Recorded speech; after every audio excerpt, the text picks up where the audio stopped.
cả thu quý hun hung về tan với khát chốc thu cái sấy chuan sôi nghề chủ nia cái phiệt và thiên mình biết nghề nia cái phiệt thu quý cái rồng tham đó là ở sa đôn nó hoa gió na anh em à chút chút cái là lý số gió na ở đó ba cái tỷ tu chút chả này mày cái bốn chả nông cái tu mà cái chả đó là này giờ này là hiện lúc nào lúc là thay lại trong cái kinh rồi nó chưa cái đúng chuẩn rồi và amor chút smart cái kinh ý đủ thành na xiên đủ ring nên cái xiên đó na chút chút phê giải hôn na ý cái mà anh này là thiên cái niệm hồn nó ban loa music lệ là cái bằng nga chút tiền tu chuan cái more hi bộ kia là cái đó cái thuốc quý tu chu cái bộ hindu về tiền nha cái cha nó tu chu ai in nên là mà khoe nghe là ba cái chuan này cái tu pero che nằm cái này hi anh lúc pero thiếu đằng ai ta khen thiếu đằng mình ta khen phật lòng che cái tỷ thấy nó đủ rin giờ này là hiện nay rồng bò tu sĩ đi ở đây tên cái gì mà chắc lâu in tỷ tu lai trong in van ram kai tu ra còn phi vắt to lâu cái nông bồi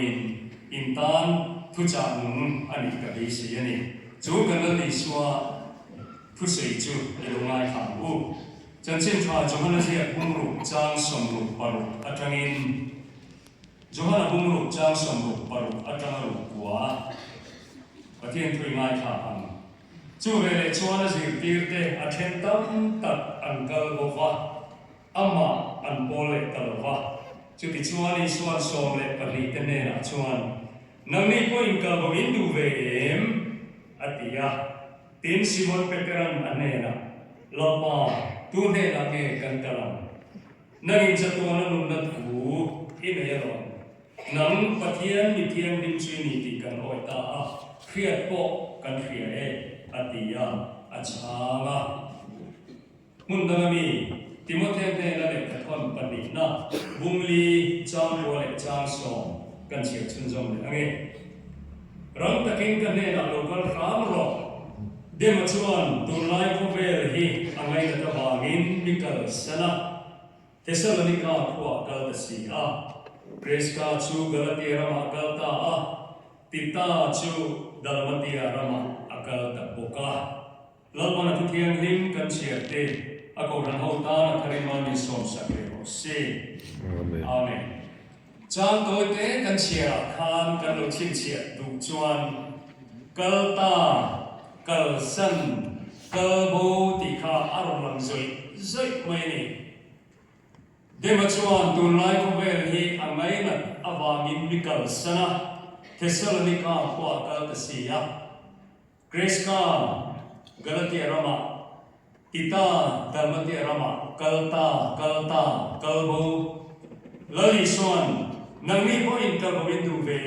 karilu ai Bible chang pani abi king thalai te khovela tunai na lian em mai ni are ka ha ko mai ka vei du tu sarmona nia hun kun hung ne ran sei pon po ka cha ko mai ma ro chu kan pol lu tuk lo kha that so kan ringa lei lo nan tu lai hian kan ram chau ne lovin kho ve la hian Christian ten har san lian pui pathum kan nei ka ria chu chu hete rong bola pha bang to ka king lo tak chuang kan an fe cho ve hian kan ram din bun te le kho ve din bun te ka pha ka ngin ka thi thina zar kot ko thana po hian Tora hian har san nei tam ber chu hemi pathum hian intel ka ring ani pakhat na chuan atak polo logo su atak polo panina chuan tui lai ra ni lam ni lo tin apathum na chuan khovel ngaina awagi iswa sual na iswa thak lo na pathian thak lo na khe chuang lo amai ra chu khovelina hi chumi pathum chuan tu na he Christian te hi min ti boy na sem mani ka senon lengem kan zinga tu na he ti lai rap kan no men mi kho ngai kha Pathian tri deu ro bok si amai ro chua ram a li swatana in petak tak nam bok si lo khove nuam thama han chen dona chen nam tak tak bok si lo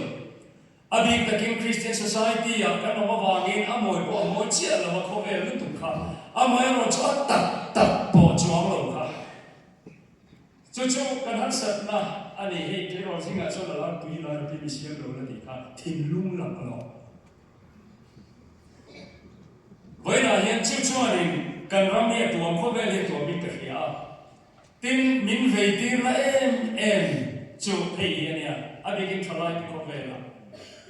cơ bù hi tôi nói cần tầm em mấy này có vẻ là ăn tầm em mấy này chịu Bible lên hẳn sẽ trong tay là nghìn hôn một đúng chín chia là luôn chết với quốc gia thì một thế này là cái thằng một thằng bụng lý cái chia chuan trang khả khan ni ma se la kin hola chuan mi to thei te ver vek na ba ngi khoi bo na tharau te le ram hoi te zirti na thu gai sakin mi tam tak chuan mi khen kha chuan rin na an la ban sanang ti khara chuan jiang ta kin soya ti te kha lo ma la li chuan som te chu tam tak an ne than te chu klem te ne na lo ti bok sia chu wang chuan than hi na em mai ni ko na du ta teu zalim ba ki chu ni athen chu rin khom rim mấy thầy to luôn tới quên ông bật mấy thầy bậc thiên đi lễ là bát thế số đồng chuan cái này không thật ra tới bọn này cái gì à lâu chín chia nghe anh chị tôi nói hiện cái bầu gì là khác cái ông mang tiếng là ông mà vàng hết cho nên gì mà cái này cùng một lần tôi tới mình là sống về thì na ami sống chân có đã ông rồi hết thôi là quan khi tiêu chiếu đua niệm cái tiếng tôi lại bị chịu chân chịu tôi nói hiện cái bầu nó không về là cái ông rin nó bàn sang tầm em anh này nếu mà khăn cái câu thanh hình cần rắm ta không về ta là hun quay mỏ lúc tục này này nhiều Sunday school là zero lại cần zero này khá từ đó apologetic Sunday là cái hùng hiểm là chúng ta là hemi 80s in philosophy te tin 80s ni chia lo tu lai na lar ko pa agnosticism an dia agnostic hemi pathian om lo mi khing kan fetak tak lo ba jana ke nge pon ka sei kha aron ka boli so he ka mitlong hian voi khan ma ka la bula ba ko ve ne na thiam lo chu chu beni hian a o resi lo ba ko ve chuan evidence proof aduwa chu em tin nge share pathian ni chu wa chuan sa khwa na religion ni in bum na me nei tia to na hian luk sen na thara bin ko ve le tuam luk renga hei ko ve la om tu bible ina lo sei kha ni boxia chu wa chuan chút tiền ăn chuan mi ron nang chama ka hiat awang hian in phun nge hi a poi mo lu tu ka ni chút tiền har san na chu lo kan lien tua len ke poi mi ron chem na tiel ta se ona teu ana tiel pe chuan kan bo na sel tu doni na ni chuan tu hona hian sani na hian heti hian kan sei tiang kan upa te na meng lo chung se la pul pi da sei lo te poi thaso mai the ama ro chu thu ta kan ni sia kan source te sei thero page one in I till sei te kan try page one in NZ boxia the global religious landscape statistics kan sei lo tama religious statistics to lai page ka relo te na to om chu 90s so kan te pi vung ve wa lai khan kadi lai khan to lai ang hian in internet te la te lawa le ka bu bang khan eng ma chache nge ni mu the ani lo wa ka ra reng world fact book te ka le ge china kata khan khi khowela I sa ko chan chin I statistics ka thina wa khan chon kan lo bui kan high level to lai yan ka sei du wa nge kadi lai khan khowela Christian za som thum pali ti kan lo da kan lo ji mai ni athara om chuan ka ti la ti khan kan ka sia se la chuan 2000 kan kai choma kha 33 aron ta pani chuan tu na yana tlatta so mai ni to la ya mo chu sei mo mi lo kan chak lo na sei hi shom lo tu ka ama lo chu kan thu pui ti fia to ne ma I kan sei do na ni chuan aron ka thazela 32 point something 31 tu na ya page one the global religious landscape ina ta lan dan so ni kan sei ngo Christian ito na kala tambera kovela 2.3 1.65 billion. Klung le ding on ni point pathum paluk panga kaloma chu za zera somthum 30.74 ani. Chun hemi religious growth rate and kan chandra rate unpredict chut lo na chuan 2050 hi khobe la mani chuan muslim hi an tam to zok do ani ara thak ka te sei shom te dia chuan muslim ho hi islam sa ko ji tu hinon pung so zat bai kan no bua chuan za som di pakhat ania 2000 bor kan ni ania ka lo jek sela tuna chuan 24.9 25 atin check to ani hi hemi inlet awa pung ko ani bi paking ka ring lo wa ani chu an sa khwai mi pakhatin du bui pakhat ai tam ne phal saka wangi ti khan an pung chak an ping pung thim ni ka ria chun chumi lo wa chun ra tha me te chu bathum na ningar an oma chu hindu an ne he hindu tam naram a om kan ne india rama hindu tam sia chu viral country tam veng in in christian lu tu ani hindu tam sia vai tam sia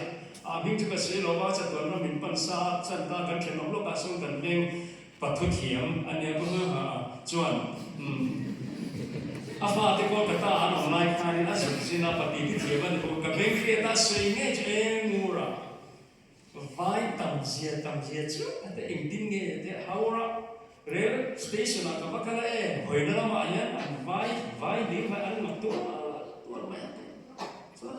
so ta sei ka tin ka ni de box si chu pangun pe se hin ni an ni zo zai thai lo shu shi ma te ta ma te tu ka ani le ka point tin nge ni ang te a train an pi ga ne ta ma te tu ka to la he chu za som re ver om na india ram to la he china ai kan tam to a ka shia e ko ga tam tam phang ga ne chu ko chu tu la hian pathum na kan ni phata lo ka chu hindu ka tan wang lam ai mai freom min ti freom tu chu sa khomai saklo non religious secular agnostic atheist when they come in group ta chu tu la hian za zela so panga point panga pare ni pathum na ron hata ni hey hian to la hian in million warning christian te hi heta hian ka chu dan chuan a hek per sa ko mai sa ko la ma peng tam per hi sa ko ta mai christian kan ni me chu vi ni ba chuan kan bible la li so tu se ya dik don ona to na hen phun ge ngai ti chuan ka bo wan tam no dam lai thilom je le sodom khuang khan dema ang khan mani nom sak na ngai to in to na khovel hi na wangin mi tam tak to na hen ka bo me ka tu se hi ti toy me la thangin aharawang boya boi kalbawi du ve ti helo de lo ti ru nang ni poin kalbawi du ve ona to nang khovel ran muala ko kham kan la tong try theina zai po de kan la zai chup na hona in khom har sa kan ti ni chuan you know the ru ka crusade in khom in te ka ti na ni lo ne biegin pon har sa kan ti chuan to na hun rang muala ona du ta tu isua hi kan thang the lo ni chuan kan ma hi mo har sa don lu tu khem mun hi om tak sia van rom hi om tak sia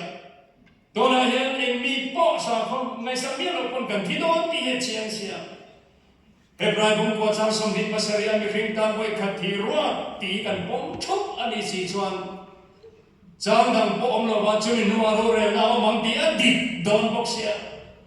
chuan kan muang so la ti lo ma to la hin kan bo ye za kha lo tran tat thalai to la hian ni enge mo hi ti ka sei do wang hin ka ben ti kan ti rei lu ya YouTube pakata de pakathon se mizo ina se pakata pejan to na hen virgin ni in zata te ron te virgin ni ka kan chuang thin kha ni ya an zat to ba avara kha ve biblical culture in me kan ngai so don Hollywood culture in ona to tu Christian na hian kan tin lu eng chening ne among kan society ya to na ro pol lo wang in nge isu hi kan hutak tak Hemi chung cha ka sei het tu na cha sei du ka ne ya ka sei zia a temperature ni lo ning parang ki kala ba an ngai san chu an hero chu an a chil ve bok kham ne Bible ni ti ka ro ngang lo ni point tu na kho ve la hen du teu mai ka ne mo mu thei lo mu tak tak I so yo ma ne chu ba chu ka du em na chan chu tu na ya hen modern Joseph te ka ti ve top tu na Joseph a ming chu Richard Tim Tibon there Richard Timothy Tibon there and go down to Tim Tibon the my American footballer rugby missionary for ba and boka entry na apui hi ka tiktok asan chumo kan pathian ni ong nge ni ti tholai ten he ga ma ten khiase ko ne lo yan du per chu primary sex ti chuma andu sa ko nei in bum na ni kan du so ti in khap vet muslim ne mo ge ni hindu ne mo exam mo po cho ba cho na ne tu na agnostic kan ti atheist run pung kan ti khati ho run pung ka cho te ko ve chon ko ve ti chuma andu tu lai ko ve LGBTQ ko ve la same sex nilo opposite sex te chu pathian ni mission dan na thil na chu ral lu ka lom kan rem di ve chon enge 6 month here poina aboro chu ka hero kan so yang kan di chu tim ti bo ro pui ka ti em chu mission ni fa pa pathian mo chia Allah dan chu mo la takane an veng Allah ber ti la man ni lo Allah dan ra thang to Miss World in an du ti mai po ni lo planet tang po wa pa kho ve ni na ber tha an nei san ter Miss Universe cho ta po ramro pui America ron represent Olivia Galpo Khan angai song ani ko na lu du ve che ko ve lam la ta loi maya amai ro chu la loi Khan ron la be tir tu ma mi la ri ngai song ani boka relo te ani chen le ta maya ani chen Khan ko ve ri zona zo loi ya chu ta chon ani che zo ge su zo ta ba Anin chen chan dalam say cuma tim tibo kan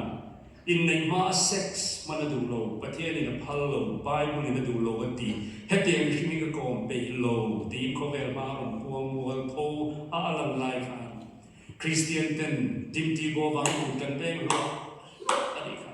ora tu tu Miss Universe in tisin lum lai tang wa tang lai ka sex man pe tu mo mi pa ati kawan tu athei kan van doi kan che sual ti tong kam ti ka pom lo che fu fe ai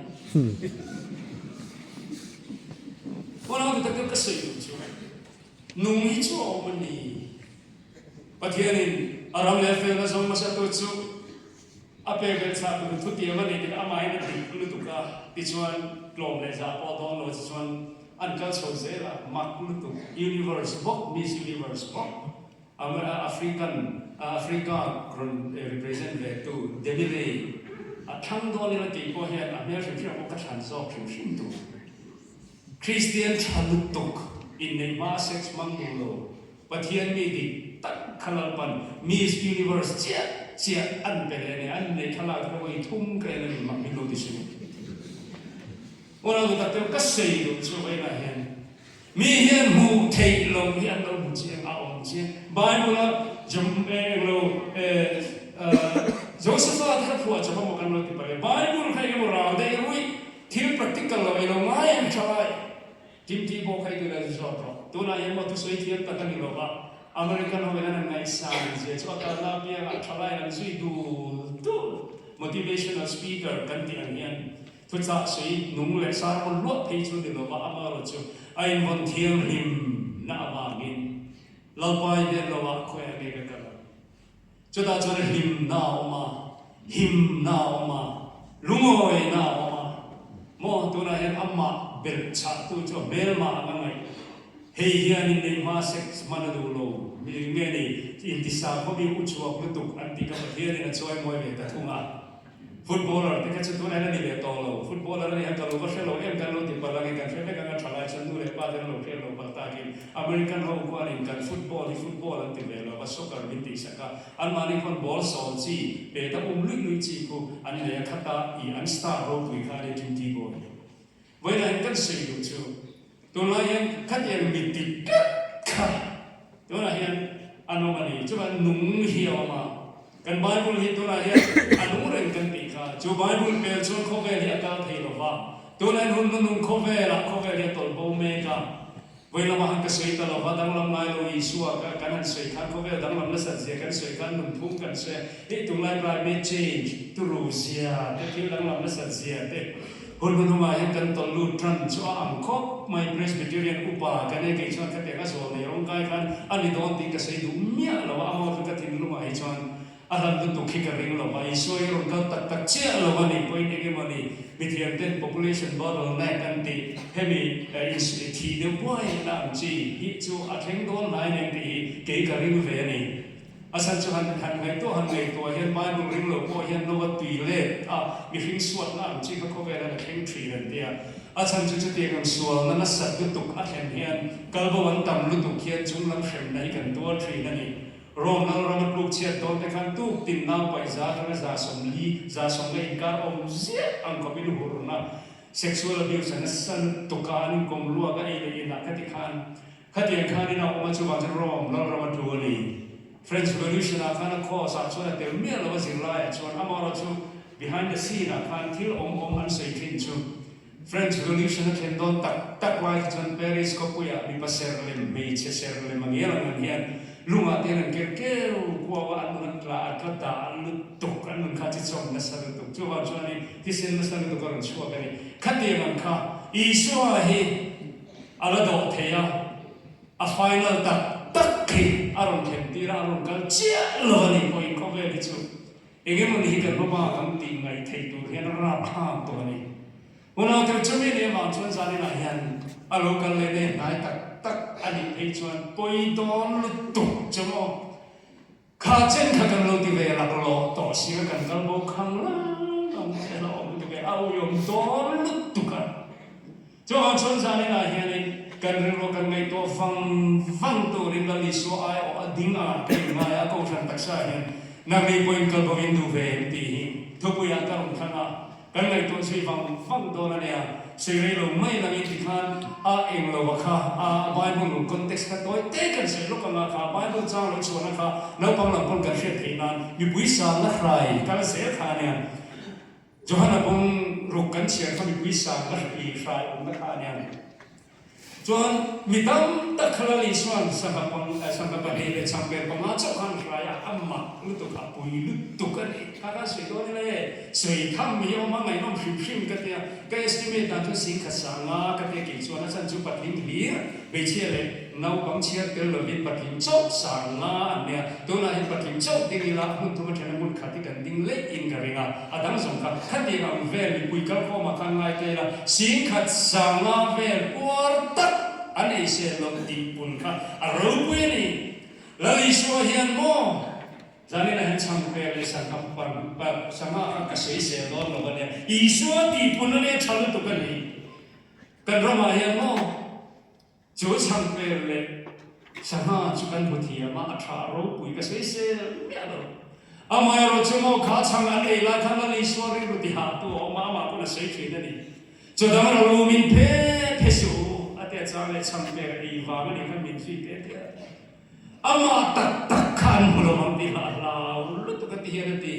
จดเราลูมุมินเพเพสูไอ้ที่เงี้ยเสียเลยค่ะกติสาหินเอียกติเซนหิอินหลงชวนมอกตักใส่เอกติเซนหิอินหลงชวนน้ำมันอินนุ่นนั่นเองหลงเจ้าแต่ข้าเดียอันเช่นเทียนเทสิหรือว่าโมอ่ะพอว่ากับข้ามันสามเราลังตีข้าเราลุตุกันนี่วันนั้นตัวตัวจานี่นะเฮียนสินุตันเข่งดอนโมจุดอาชนก็คนเขากันกลางตักอันริมตะกี้กันเกี่ยอาชาดอนลุตุกตรู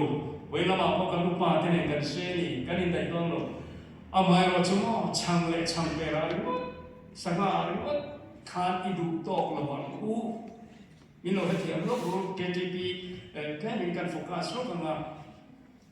cái trong tu vật tu sửa về buổi sáng là khai lại cái chuyện cần về lúc khác sẽ ôm lòng bây giờ Christian society thì cho là mình cái về rồi cái chuyện mình map pa mình đủ thế này cái món cần món nu tu chú ra có cái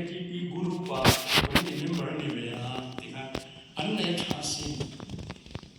mo tích tắc chuan lạc vắc lâu tan pay chuan KTP không cái pay chỉ không lâu anh nuông thế thì chúng ta sẽ bóc xì lâu à mo bây giờ nào lâu thì là cái khăn như vậy bây giờ lâu là hàng hơi pay là bây giờ lâu khăn ấy cũng bây giờ cái sự làm chiều khang vào khang mo chẳng anh này khang bây giờ có in lem một số vắc lâu tan chuan mo can start để cái nụ cha cái KTP rồi không đó na in không khăn mà nó tiêu khá khá mô sama ni không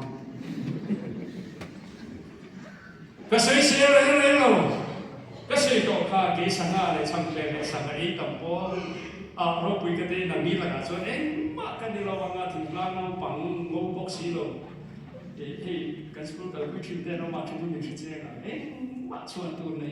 như thế là cái sự do những cái mình tự tin là đó chỉ cái gì cả amal so na kasi se lo kama mo chitin min pe changan ka lam kong sim le thim ka so lai ko ina ma ka ni min ka chi ti ge ka share lo se min ka pui le ni chi na kan pathian ni a chang thum na pe ki chumo kama ma ka ek se la doralian a klom se la ka rin le be se ai sa min ni la choi sang se do si phiền ka ti chi na ka pa ne hian thei to pin adika doctor vin e ru po poi sang ya lo hian pe char sari la tu na la pa min shoi na chan ve poi kan khen zo ka ring lo te ka ti chang hi ka sei se re lo amai ro chu na du tat tu mal som na ni la vin mal som tu nam ma so ka du che thil pe te ni la vin thil pe tu nam ma so ka du che ati pung tu i suwa mu tak lo kha chăm bề mất buổi quý các anh tầm lưu tục cả nếu còn thì khăn đi xin chia thì rồi cho hắn là bung lưu cả khăn bung sari khen ma khăn cần bài bung trang chia ra khăn chú về để cho nó gì thì cái chuyện tắc anh cần bộ và âm anh bol lệ talo anh khom lệ talo isuan duy lệ talo lần isuan riu na em cái số phi về để bài bung trang cái chia này nie chăm bề mất anh đùa alai film director bi chu ni se chan tir dan tu te kar ngai tu a la mo chu film bi chu ka direct chu ka ring chia wa ti don ta mi pui sang ka ka ti nge chu cameraman ne la hian pa e thei de u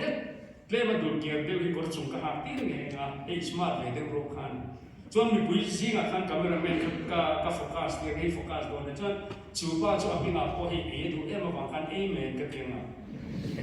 chuan cái suy kia là ý số các tụng em thì cũng cái này to lâu đấy này tụi cái khăn phụ em hiện tiền là gì cái trong tiền đàn tụi chú suy là cái túi khổng mãi thì khăn cái suy kia là thì khăn ấy số có khá có bồi bùi tắc tỏ chuang rồi mà thì chỉ là cái suy cần hấp dẫn là bù tắc lâu chú cái bộ sang tụi khăn này hấp dẫn là lâu khen tắc chuan ô nào tụi tắc tiêu cần bộ đó cái hiện cái tụi này mi ti trăng lu tuk ka ti kha ni thalai member te kan tam em KTP cho ka selo KTP po ka selo ne PYD te SY ka ni kan ra ma hian kan vai in sa na hian ho ye mol ani molau la hian hun khir tak athen ma hian puro kungan tu hil tu le zai pol zong an lo re thuak to ang vani khove na a bangal ma ding tu ri ti tak lo kheng se chan song to don lo cho vang in heaven crusade kan kong ran committee kal tangal man min bo se sak te kan mit ti keu tu ani be se in tun huna hian ho lapa ka du chei te yang la li so hian mo pon in khom ve ngai lo ho ti kha so lo a zo na te hian min sui hi min in ti kha hung lo a zir ti som le pan ni te ne a hian ka mi khalan da cho ri na te hian a sui ka mi khalam dan tak pe chuan an din kual thapa zo nei pe tel hela chang lok lo te hian ka suam tu ani het hian an tia khoi ang en ta an tia thoma te chako te khan lompa an i zo to pa mo mathayan lompa an kuar ko ne an ta te ý xuân chẳng vào mình mốt chẳng nào mà chỗ khác nó mình gì cho nó còn chuyện thiệt rồi Peter Johan Indu chuan in kalbo về thầy atina ni du khăn na nang mi poi kalbo Indu về anh ngồi chắc mấy cái mình thà lần nào xuân cho các bạn lại thấu mấy cái tình tuân tiên ra cuối à cho các bạn khăn thông sang một thế thấu mình hai cốc tiền mà sang để tức là ngồi bốc xí tu mà anh sang rồi chứ thì lại là lý xuân serious em bây giờ ông đàn này cái chuyện cho anh sang rồi rồi mua anh đi mua cái mua chứ em mua cái đồ về này chúng mua chúng ta ăn chuột to lúc tu cấp bê ra mùi bùi bùi trong tay lâu bay nên lâu khoe nghe khăn càng bắt đầu ông ta nang in chất tôi nó thui nè rồi nang bắt thêm đi thiêng lim chui nì cần oi ta phiệt bọc cần phiệt sẽ cái điều đó mấy rồi gia đình này hiện có vẻ là cần phiệt experience phép tổ chú mu thầy khơi thầy đang làm người hiện mình thì hạ cho đó rồi cần hạ cho nó chú làm gì xua này ở chân chân trái cần tham muốn nó chú ở chân chân trái này ít hồ hiện mình tham muốn chuyện tôi lại là cái đúng